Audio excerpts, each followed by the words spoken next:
Welcome to the Marvin Gaye Song of the Day show. We are going to access the Marvin Gaye Song of the Day playlist. I'm going to hit shuffle and let whatever random song YouTube decides to play from my generated videos. We will quickly look at the artwork for the video and then we will dissect the song, teaching you, showing you, inspiring you to listen to these enduring gifts of Marvin Gaye. Join me. Hi, everyone. Hopping back on. Let's do another Marvin Gaye Song of the Day, random song listening experience. So let's get into allowing YouTube to choose the song for us. So again, this is my channel, your free online Marvin Gaye only, in-depth music catalog content. And then, of course, also check out that Enduring Gifts of Marvin Gaye podcast, which you can find on Apple Podcasts, Spotify, and iHeartRadio. Direct links to everything here. Also, let's just take a quick look at Pinterest, the Pinterest page. This is kind of the very first supporting platform that I had for the podcast. And this is just where I upload all of the videos here as well, but I have thousands of pictures of Marvin, guys, in all of these different boards. I would do a board per episode of the podcast and just have all kinds of rare photos, videos. Here, this is probably a good one of just pictures, just just any things that I referenced. I know why those pictures are there. Anything that got referenced in the episode. So, yeah. Other music that was going on in my life or movies that were pop culture in my life at the time that I was first being exposed to these specific songs of Marvin. So definitely, if you just want access, hold on. I'm showing you ones from specific episodes that might not have as many photos. There is, I believe it's this board right here. Yeah, this board is just pictures of Marvin. Okay, just very rare, hard to find pictures of Marvin. So definitely come on here if you guys want just access to that. Just some rare, cool photos of Marvin that you can share, pull over onto your own boards, do what you would like with them. I have definitely searched out and collected into one cool location just a lot of really rare photography of Marvin. Okay, so just wanted to point out the stuff that's going on up here are direct links to all of those platforms where you can listen to the actual podcast episodes. So here is the Song of the Day playlist. Let's get into it. Everything is muted. It will start with the most recent video. And let me put the shuffle on.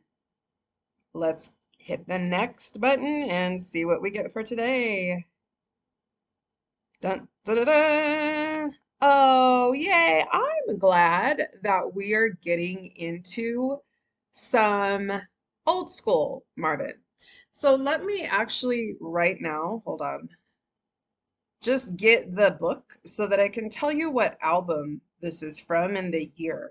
Because right off of the bat, I'm actually not familiar with that. But yeah, let's see what comes next. Okay, so just right off of the bat, knowing the sound that we get from this song, I'm thinking I've got the Marvin Gaye collection discography section. This is giving me 1966 or later sound.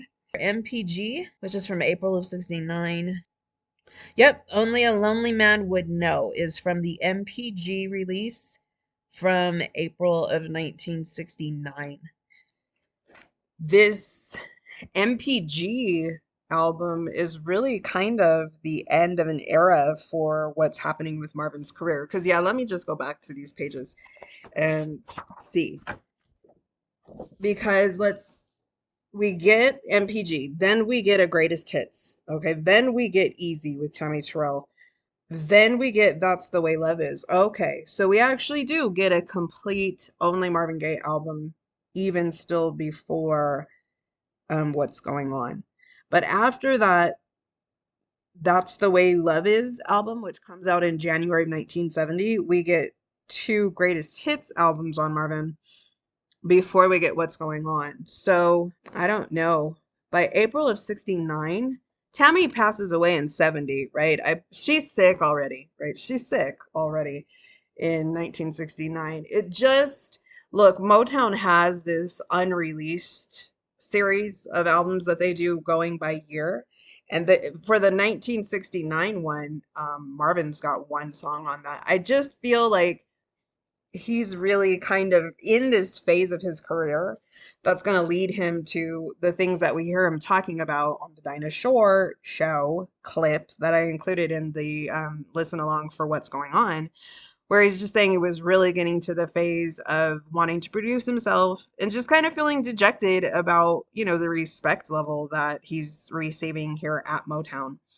So, this is an album project that's going to be completely, and I feel like in a lot of the ways in these projects that would come together on Marvin, it's like song by song gets produced by different people. Not necessarily like he has one solid producer that he's working with on an entire project. Now, we do know there's that was his name Norman Whitfield guy? Like, he worked a lot with Marvin and probably beginning in this phase of time too. But actually, let me look up like who wrote this song and produced it. Let me see where I can find that, and I'll get back with you with that information too. Okay, so that was interesting. It was really hard to find who produced. Guess there were 3 producers on the overall album, and it was some of Norman Whitfield, Holland and Dozier, I believe is what it said. And Ivy Jo Hunter wrote this song specifically with someone else. Sounded, by looking at the name, it looked like a woman. Something Verdi was her last name. B. Verdi, I think it said. And it just had a little interesting tidbit that like the song gets recorded 3 times. Marvin is the first one that releases it. However, the Temptations had recorded it first, but it got released on them 10 years later. And Ivy Jo Hunter also recorded a version of it that also got released 10 years later. So anyway, let us start listening to this song. Look at the video. Okay, why am I not hearing the music? Because I have it muted. Well, before we get to, I just remembered coming across this picture of Marvin, and oh my goodness, I was just breathtaking. It was perfectly in this time frame, and loneliness, nighttime, moon and water and the trees and stuff. I was playing around with the cloud effect, and as I'm looking at this, I haven't really paid attention to this video since I released it. I'm pretty satisfied with what I see right here, just given every little element that I added individually. I like what I'm seeing well enough right here. This is not one that I feel like, oh my gosh, there's this, that, and the other. I would rather it look like. So here we go without mute. Let's pull it back right here. All right, ready? Here we go.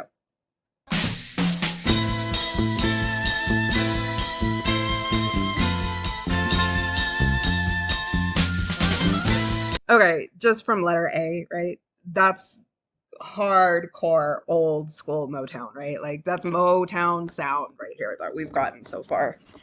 And I love that era of Marvin's music. This is giving me like summer, being a teenager, and just zoning out to some really simple to intake, fully get the message, and just what's the next song on the album, right? It's just a delightful, like each one is just a delightful experience. Here we go, 3:17, 3 minutes tops, but a really nicely put together, clean little package of a song, right? So here we go. Oh, we had some shooting stars. Once I thought that love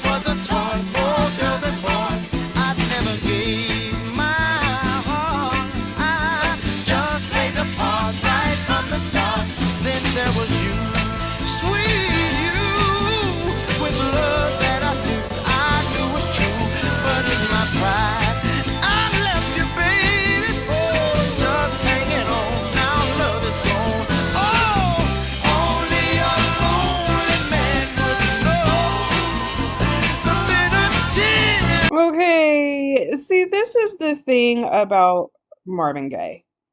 And you know what? Because, like, this is the thing about Marvin Gaye, right? Like, that's how little pompous music critics would that don't know Marvin Gaye would want to speak about this. This is the thing about a Marvin Gaye. You know, there is no Marvin Gaye. This is the thing about Marvin Gaye. This is a simple little song, right? Like I said, it's 3 minutes, okay? But we're gonna get the full story of what is going on. Only a lonely man would know. And he just explained like why he's lonely, right? Like he treated his woman like shit. And he knew that he did it. And he had too much pride and now she's gone. But the impassioned delivery of the lyrics, right? It's like it's simple by definition just for the length of it, but he is just working with it, right? Do you know what I mean? When you really get into this phase of Marvin's career, I don't know if there's a song 5 minutes max in length, you know? Um, but and that was confining for him. But within the confines that his situation, his career was within in this phase of it, he is over delivering. Do you know what I'm saying? Like, he's killing the game. That's the reason why in this phase of his career, to get just a little stat from Berry Gordy on him, Marvin Gaye is our single most consistent selling artist. And he's got the Supremes and Temps and the Four Tops and everybody, right? That is his peers at the time. But according to Gordy, Marvin Gaye, single most consistent. So, you know, there's a reason and we're hearing it. Let's go.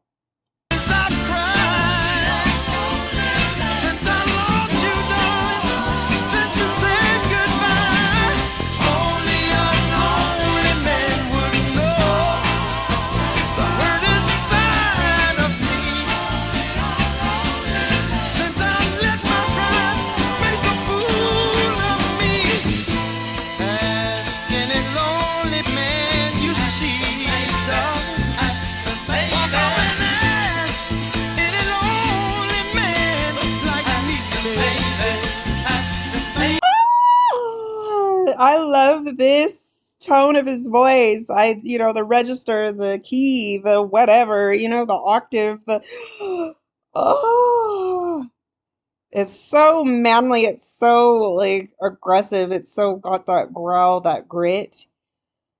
Oh, it's so strong, right? It is so strong. Ugh, ugh, ugh, ugh.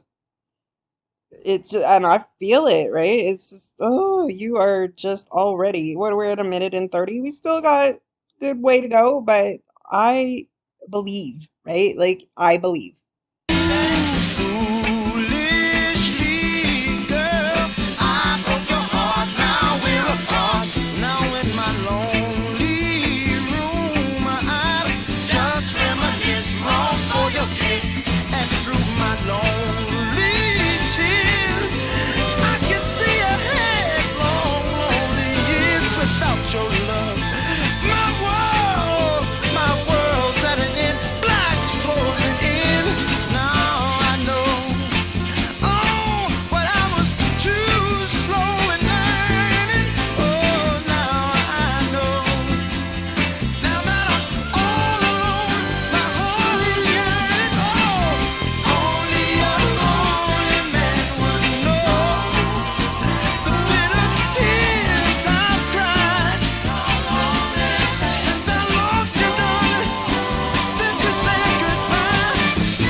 What I just marvel at about Marvin is, and this is an experience that you don't get from any,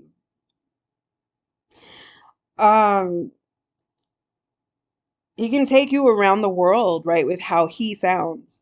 And he's just masterful at any version of himself. Right, so this is definitely Marvin Gaye growl. Like, this is definitely that I don't know what there's tenor, there's alto, there's whatever, right? So, but he is just performing kind of primarily in whatever he's doing here. He's definitely going hard, giving us that growl. I'm hearing him go up a bit, and that's just the mastery of Marvin. He can, in split seconds like that, he's here, he's there. He's here, he's there. And it's effortless, it's seamless. And so, this is what allows you to become a musical snob. It's like, first of all, there's just something about Marvin Gaye. There is, I this is what's amazing. People, there is not a thing that I can critique about Marvin. Okay? And I can only do that about anybody other than him. Right? Um, and I don't know though, I kind of feel like my musical standard would be just really completely independent of Marvin Gaye. It's really that only Marvin Gaye is like the perfect the perfection, right? Like here's hilarious, just like what I'm talking about. So in school, right? Advanced classes, and we got to do like our major assignments, like our assignment that's going to be the biggest assignment for the semester. It's going to be the biggest work that we do that's going to affect our overall grade, right? Like you're going to do little assignments in between and take little tests and all that shit. And some, all of that will kind of factor up to a portion of your grade, but you're going to have this one major assignment that's going to be the bulk of your grade. And our teacher is a hard as fuck grader. Okay. So the class gets together aside from me, right? They've just all put their little heads together and they give her a little proposition and they ask her, they're like, look, you're a tough grader, right? Like, would you agree you're a tough grader? And so therefore, can you please, on this assignment that we all have to turn in, grade us on the curve, right? Like you know that you are too hard of a grader. So grade us on the curve, meaning, and they broke it down because we're all kind of, whoever wasn't a part of their little clique is just sitting here like, what the fuck are these people talking about? And they're like, okay, so what we mean is like, let everybody turn in their assignment. Right. And like, that just according to the grading scale, nobody is going to get a natural A. Okay. So that being the case, take the highest B plus, which is probably all that we're going to be able to attain. And then therefore set that as an A and then go from there. Right. So that some of us can actually get a fucking A in this class. And she was like, okay, no, that sounds fair. Let's do that. All y'all do your best work, turn it in, and I'll grade it on the curve. So they were all excited. Okay, fine, fuck. Yay, finally, right? We all go ahead and do our work, turn it in. Well, sorry, fools. I got a legitimate A. I set the curve, okay? That's what I'm talking about. It's like sometimes the grade is like what it's supposed to be because like somebody is just earning the grade. It's like that's what Marvin is for me. It's like I really do feel like I'm a musical snob, people, obviously, right? Like I have no problem with being very proud of being a musical snob. And so I feel like my standards are what they are. It is just the fact that Marvin Gaye is the only person on the planet that meets the criteria. Do you see what I'm saying? He can go ahead and give me a little 3-minute song and I am satisfied. And I can just be marveling at, wow, he does this, he does that. And kind of the only time that you marvel at it is when you understand how much nobody else does that shit. You know what I mean? It's like he does it so perfectly. It's just him being him. He ain't trying to impress you. He's just singing this damn little 3-minute song. But he just does it in a way that's why we're not going to be pompous and say that's what it is about a Marvin Gaye. No, there is no Marvin Gaye, because when you would say Marvin Gaye, that's to say or whoever or whoever. No, that's what it is about Marvin Gaye. Okay, so because let's be real, people. Like honestly, let's be real. We got a little what, a 3-minute and 11-second song because I have 6 seconds of intro. And I don't know if I have seconds of outro where I've stopped the song and still have the video playing. But that's what we got in, the creativity of writing the song and what the message of the song is. And, This is not in the Rock and Roll Hall of Fame, right? This song. But that's what I'm saying. Like within the confines of the material that he could be presented with and, given to have to lend voice to. Look, this is the prime and perfect example of what I am talking about when I explain that whoever the little writer of this song is and whoever the little producer of this song is, you're welcome. Okay. You are welcome. Because the baddest motherfucker that there ever is going ahead and singing this for you. So let's just let him finish.